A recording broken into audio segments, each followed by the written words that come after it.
बिस्मिल्लाहिर्रहमानिर्रहीम। अस्सलाम वालेकुम नाज़रीन, मैं हूं आपका होस्ट अहमद फवाद।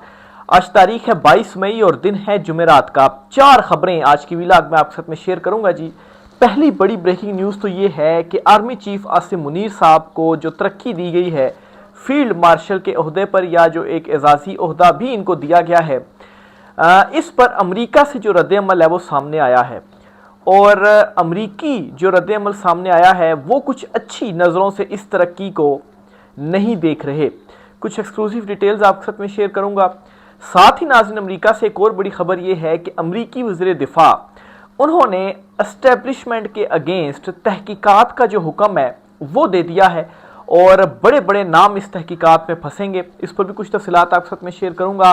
इमरान खान साहब को एस्टेब्लिशमेंट के अंदर से एक बड़े ग्रुप की जो हिमायत है वो मिल गई है।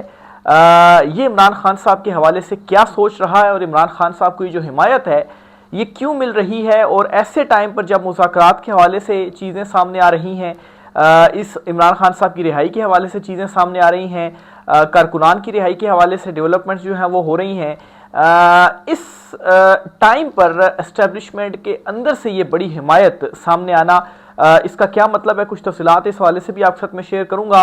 और जर्नेल को, बड़े ताकतवर जर्नेल को ओहदे से हटाने का मुतालबा भी सामने आया है। ये ताकतवर जर्नेल कौन है और इसे ओहदे से हटाने का मुतालबा क्यों सामने आया है और क्या ओहदे से हटाया जाएगा, मुतालबा मंजूर होगा, मुतालबा क्या है, क्या सिनेरियो बना है, इस पर भी कुछ तफसीलात आपके साथ शेयर करूंगा। सबसे पहली जो बड़ी खबर है जी आपके साथ जो शेयर करनी है वो ये है कि अमरीकी वज़ीर दिफा ने तहकीकात का हुक्म दिया है। और ये जो तहकीकात का हुक्म दिया गया है ये जी जो बलग्राम एयरपोर्ट का जो एक इंसिडेंट हुआ था जब अमेरिका इनखला कर रहा था अफगानिस्तान से, उस दौरान जो वहाँ पर ब्लास्ट वगैरह हुआ था तो 13 जो अमरीकी एहलकार थे वो वहाँ पर जो है वो हलाक हो गए थे। इस पर एक तो अमेरिका उस वक्त भी काफ़ी जो है वो गुस्से में आया और उसने बदला लेने का कहा, और जो एक पाकिस्तान ने एक जो टेररिस्ट था वो अमेरिका के हवाले किया था, जिसको कहा गया जी कि मुबैना तौर पर ये मास्टरमाइंड है। तो और उसकी इतनी ज़्यादा खुशी थी कि जो ट्रंप था उसने एक तकरीर के दौरान पाकिस्तान का इसमें जो शुक्रिया था वो अदा किया। तो इस इनखला के दौरान ये जो 13 अमरीकी जो थे हलाक हुए थे, और तकरीबन 80 अरब डॉलर का जो असलहा जो अमेरिका क्लेम करता है कि वो अफगानिस्तान में ही छोड़कर आया है, इन दोनों चीज़ों के ऊपर अमरीकी वज़ीर दिफा ने तहकीकात का जो हुक्म है वो दे दिया है। अब जाहिर सी बात है इसमें एक पॉलिटिकल डिसीजंस या उस वक्त के जो सरबराह थे, बाइडन इंतज़ामिया थी या जो भी सारा कुछ था, लेकिन इसमें ज़ाहिर सी बात है एस्टेब्लिशमेंट का भी जो किरदार है वो मेन उन्हीं का ही होता है। तो इनके अगेंस्ट जो तहकीकात का हुक्म है जी वो अमरीकी वज़ीर दिफा की जानिब से दे दिया गया है, और तहकीकात के बाद ज़ाहिर सी बात है जो कार्रवाई है जो ज़िम्मेदारान होंगे वो भी उनके अगेंस्ट होगी। तो अमेरिका जो है वो अपनी ही एस्टेब्लिशमेंट के अंदर तहकीकात और कार्रवाइयों के अंदर इस वक्त मसरूफ़, और वहाँ से इस किस्म की चीज़ें होना उनका जो माइंड सेट है वो बताता है कि वो कैसे जो डिक्टेटरशिप है उसके अगेंस्ट हैं और कैसे जो है वो एस्टेब्लिशमेंट के किरदार के वो अगेंस्ट है। साथ ही साथ डेवलपमेंट ये भी हुई है कि जो आर्मी चीफ आसिम मुनीर साहब है उनको जो एक एजाज़ी ओहदा दिया गया फील्ड मार्शल का। अब बहुत सारे लोगों का ख्याल है जी कि ये एजाज़ी ओहदा है, लेकिन बहुत सारे लोगों का ये भी ख्याल है कि ये महज एजाज़ी ओहदा हो ही नहीं सकता है, क्योंकि सिर्फ एक एजाज़ी ओहदा देने के लिए जो है वो इस तरह से काबीना से मंजूरी और अचानक से ये जो खबर थी वो सामने आई, तो इसके पीछे ज़रूर कुछ ना कुछ मौजूद है।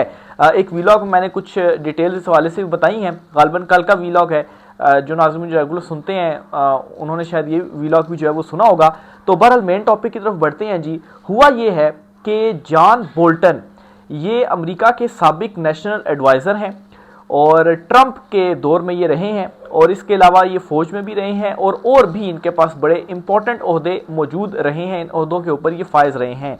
इन्होंने जी एक स्टेटमेंट दी है और एक इंटरव्यू बेसिकली इन्होंने दिया, और इसमें इन्होंने ये कहा है जी कि ये जो फील्ड मार्शल के ओहदे के ऊपर तरक्की दी गई है आर्मी चीफ आसिम मुनीर साहब को, इसको एक तो उन्होंने परेशान कुन करार दिया और कहा कि ऐसे वक्त में जब इमरान खान साहब जेल में हैं ये पाकिस्तान के मफाद में नहीं है। तो ये एक बहुत बड़ी स्टेटमेंट है जी कि वो जो कि उनकी जानिब से दी गई है। और फिर वो ये भी कहते हैं जी कि अमेरिका को इस हवाले से जो आवाज़ है वो उठानी चाहिए। अब इन दोनों खबरों को ज़रा आप मिलाकर देखें तो एक तो ये अमेरिकी सोच की भी अक्कासी करती है या ट्रंप इंतज़ामिया की, क्योंकि ट्रंप इंतज़ामिया में ही जो है वो नेशनल एडवाइज़र रहे हैं और इम्पोर्टेंट ओहदों के ऊपर रहे हैं। तो उधर अंदर क्या सोच है उसकी भी एक ही अक्कासी करते हैं और फिर उसके बाद अपनी एस्टेब्लिशमेंट के अगेंस्ट तहकीकात का हुक्म देना, तो कुछ अच्छी जो वाइब्स हैं वो वहाँ से नहीं आ रही। तो ये दो बड़ी डेवलपमेंट्स हुई हैं जी जो कि अमेरिका से हुई हैं। और अगर आप इसको इस तरक्की के तनाजुर में देखें तो बहुत सारे जो सवालात हैं वो जन्म लेते हैं। अगली खबर की जानिब बढ़ते हैं जी। पाकिस्तान तहरीक इंसाफ ने तहरीक का ऐलान कर दिया है और जो इतलात सामने आ रही हैं वो ये हैं कि ईद से पहले तक ठीक है जो मुज़ाकरात और दीगर चीज़ें वगैरह चल रही हैं ये चलती रहेंगी। जो अगर ब्रेक थ्रू हो गया, रिहाई होगी, सारा कुछ ठीक है, लेकिन ईद के बाद हम अपनी जो तहरीक है उसे चलाएंगे। और इसके लिए पाकिस्तान तहरीक इंसाफ के अंदर जो तैयारियां हैं वो भी मुकम्मल की जा रही हैं। अली अमीन गंडापुर और अलीमा खान साहिबा कल ये दोनों एक मीटिंग के अंदर इकट्ठे नजर आए और ख़बर ये सामने आई जी कि जो इन दोनों के दरमियान इख्तलाफात वगैरह थे उन सब को ख़त्म कर दिया गया है। या बेसिकली आप ये कहें कि अली अमीन गंडापुर जो है उनका थोड़ा शायद पाकिस्तान तहरीक इंसाफ के कारकुनों ने या सोशल मीडिया ने जो सॉफ्टवेयर है वो अपडेट किया है। उनकी इमरान खान साहब से जो मुलाकात है वो भी हुई। तो बहरहाल जी ये एक अच्छी खबर भी है पाकिस्तान तहरीक इंसाफ के लिए कि जो इंटरनल लड़ाइयाँ थी वो ख़त्म हुई है। अलीमा खान और गंडापुर जो हैं वो इकट्ठे बैठे हैं और सारी चीज़ों को उन्होंने जो है वो क्लियर किया। और अब जो तहरीक की तैयारियां शुरू की जा रही हैं इसकी मेन रिस्पॉन्सिबिलिटी तो अली अमीन गंडापुर के ऊपर नहीं डाली गई। उनको ये कहा गया कि आप हुकूमती जो मामलात हैं वो देखें। जुनैद अकबर जो हैं उनको सारी जो रिस्पॉन्सिबिलिटीज़ हैं वो दी गई और कहा गया कि आप तहरीक के ऊपर ही जो फोकस है वो करें। तो ईद के बाद एक बड़ी तहरीक है जो पाकिस्तान तहरीक इंसाफ चलाने जा रही है। और दूसरी तरफ अदालतों से भी रिलीफ मिल रहा है। पाकिस्तान तहरीक इंसाफ को आज भी अदालत से ये खबर सामने आई है जी कि 86 यानी कि 86 पाकिस्तान तहरीक इंसाफ के कारकुनान थे जिन्हें 26 नवंबर के एहतजाज के दौरान गिरफ्तार किया गया था। इनकी आज ज़मानतें इस्लामाबाद हाई कोर्ट ने मंजूर कर ली हैं और 10,000 के मुचलकों के इवज़ इनकी जो ज़मानतें हैं वो मंजूर की गई हैं और इनको रिहा करने का जो हुक्म है वो दिया गया है। तो इससे पहले भी हम ने पाकिस्तान तहरीक इंसाफ के 50 कारकुनों के हवाले से ये जो खबर थी वो सामने आई थी कि उनकी भी जो रिहाई है वो हुई है। तो ये मज़ीद पाकिस्तान तहरीक इंसाफ के 86 कारकुनान हैं जिनकी जो रिहाई है वो मुमकिन हुई है। एक जर्नैल के हवाले से भी खबर आपके साथ शेयर करता चलूँ जी कि उन्हें ओहदे से हटाने का जो मुतालबा है वो सामने आ रहा है। खबर कुछ यूँ है जी कि एमल वली खान ये कल एक कमेटी के अंदर मौजूद थे, पार्लियामेंट्री जो कमेटी होती है, और इस कमेटी के जो चेयरमैन हैं कमेटी में मौजूद थे पीटीए के चेयरमैन भी।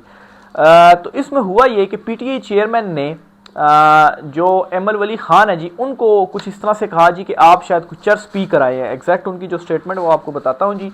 चेयरमैन पीटीए का सेनेटर एमल वली खान पर चर्स पीने का इल्ज़ाम, चर्स का सिगरेट मांग लिया, अगर आप चर्स और शराब पीते हैं तो ऐसी बातें किया करें। एमल वली गुस्से में आ गए। चेयरमैन पीटीए सेनेटर एमल वली खान से बार बार माफ़ी मांगते रहे। तो बेसिकली जी उनको कहा चर्सी एक किस्म का उनको कह दिया। उन्होंने वो लाइटर मोड में कहा या जो है वो तंजिया कहा या किस उसमें उन्होंने कहा ये चीज़ अपनी जगह पर, लेकिन स्टिल इसके ऊपर जो एमल वली खान है उन्होंने काफ़ी गुस्सा भी किया, इसको बुरा भी माना। वो जो कमेटी इजलास था उस इजलास में भी उन्होंने काफ़ी बुरा माना। लेकिन उसके बाद 2 ट्वीट्स जो हैं वो एमल वली खान की जानिब से की गई।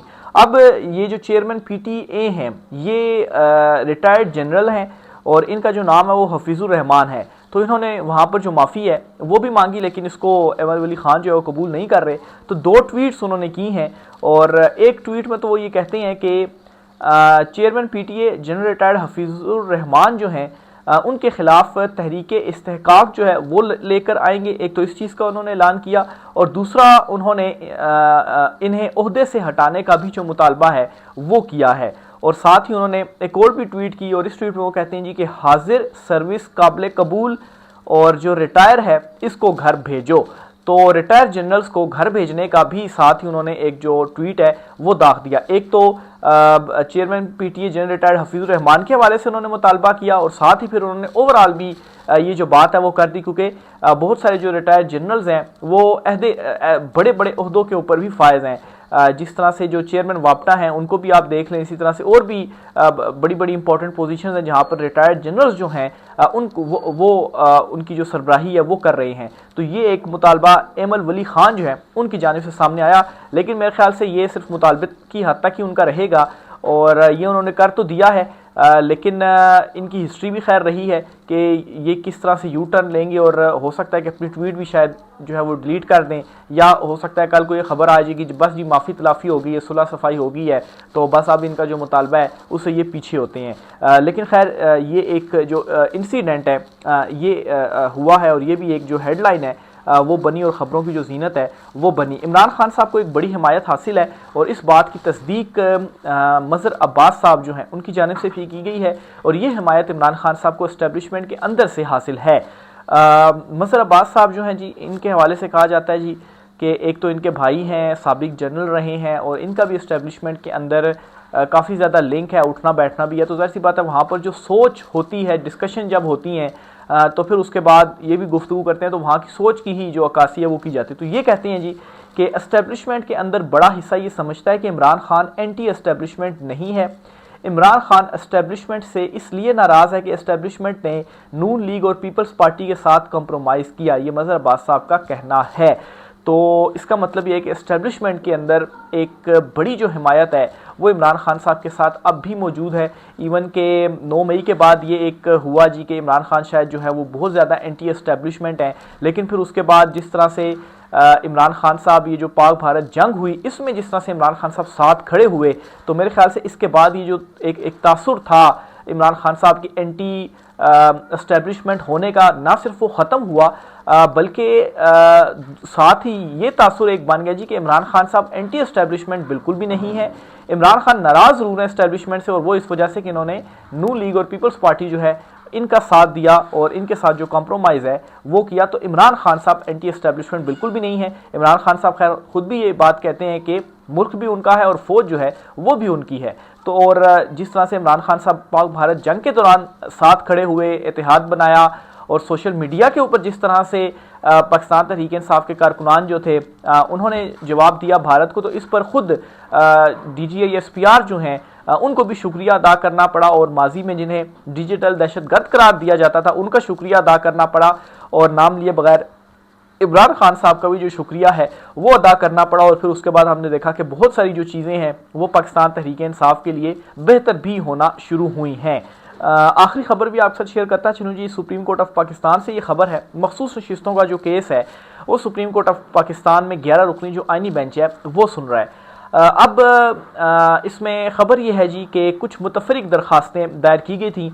एक तो बेंच के ऊपर एतराज़ किया गया था कि जिस बेंच ने पहले फैसला दिया था वो 13 रुकनी था। अब जो नज़रसानी की दरख्वास्त है, इस दरख्वास्त में बेंच छोटा कैसे हो सकता है, और फिर बेंच में उन 5 जजेस को शामिल ही नहीं किया गया जिन्होंने मखसूस नशिस्तें PTI को देने का फैसला सुनाया था।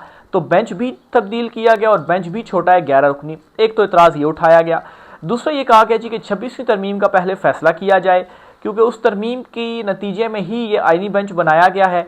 और फिर उसमें तरमीम भी ये डाली गई कि नज़रसानी दरख्वास्त में जो बेंच है वो तब्दील हो सकता है, पहले इस तरह से नहीं होता था, तो पहले उसका फैसला कर दिया जाए, फिर उसके बाद इस केस का फैसला जो है वो किया जाए। और तीसरी दरख्वास्त ये डाली गई जी कि लाइव स्ट्रीमिंग जो है वो होनी चाहिए इस केस की। साबिक चीफ जस्टिस काजी फैज़ ईसा के दौर में भी लाइव स्ट्रीमिंग होती रही, उमर अताब बंदयाल साबिक चीफ जस्टिस उनके दौर में भी लाइव स्ट्रीमिंग होती रही, तो अब भी लाइव स्ट्रीमिंग होनी चाहिए। तो ये 3 मुतफरिक दरख्वास्तें दायर की गई थी। इन तीनों के ऊपर आइनी बेंच ने फैसला महफूज कर लिया है। अभी जब मैं वीलॉग रिकॉर्ड कर रहा हूँ तो आइनी बेंच की जानिब से ये बताया गया जी कि 10-20 मिनट के अंदर तमाम जजेस आपस में मुशावरत करेंगे, फिर इन 3 मुतफरिक दरख्वास्तों के ऊपर जो फैसला है वो सुनाया जाएगा।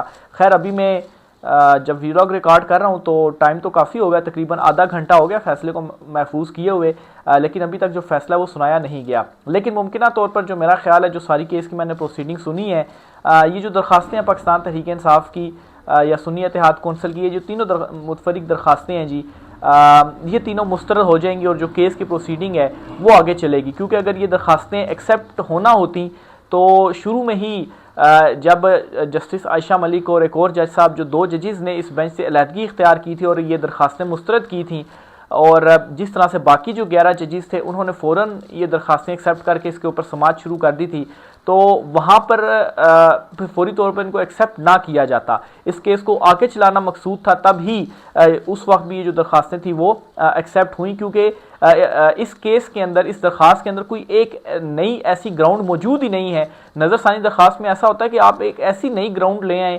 कि जिसके ऊपर फैसला तब्दील हो सके, नहीं तो अगर आपने पुरानी चीज़ें बतानी है तो उसके ऊपर तो ऑलरेडी फैसला हुआ है। तो बहरहाल ये दरखास्तें मुस्तरद नहीं होंगी, देखें फैसला क्या आता है। मजीद भी डिटेल्स इंशाल्लाह जो भी होंगी आपके शेयर करते रहेंगे।